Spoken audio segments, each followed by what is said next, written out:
L'actualité nationale marquée ce dimanche à Nouakchott par le lancement de la campagne nationale de sensibilisation sur la sécurité routière, un lancement qui a été supervisé par les ministres de l'Intérieur et de la décentralisation et de l'équipement et des transports, respectivement Mohamed Salem Merzoug et Mohamed Ahmed Domhaimid.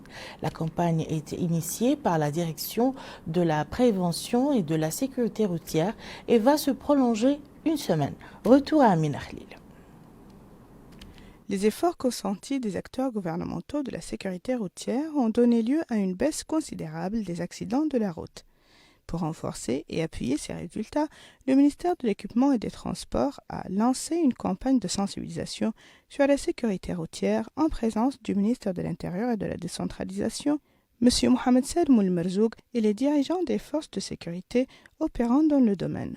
Dans son mot pour l'occasion, le ministre de l'Équipement et des Transports, M. Mohamed Ahmed Domhaimid, a affirmé que la sécurité routière jouit d'une importance particulière compte tenu de son rôle dans la préservation des citoyens et leurs biens.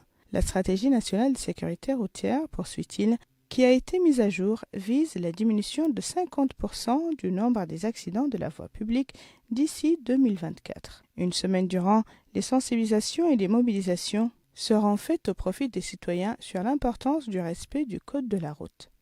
Participent à cette campagne des cadres de haut niveau ainsi que des représentants de la société civile et des associations de transport. Le directeur général de la sécurité routière, M. Malik Fall, a loué les progrès enregistrés au niveau de son secteur et a affirmé que son ministère ne ménagera aucun effort pour mener à bien sa mission noble. Au pavillon consacré au GGSR, le capitaine Mohamed Ouledad a présenté un exposé détaillé sur le plus qu'apporte la technologie au travail des forces du groupement. Quant au commissaire Mohamed Mahmoud Oulcheikh, il a présenté la stratégie adoptée par la Direction générale de la sécurité nationale ainsi que les moyens logistiques nécessaires mis en place pour garantir l'accomplissement de ces missions. Les résultats obtenus sont prometteurs. Pour les maintenir et améliorer, il revient aux citoyens de faire preuve davantage de responsabilité et de respecter le code de la route.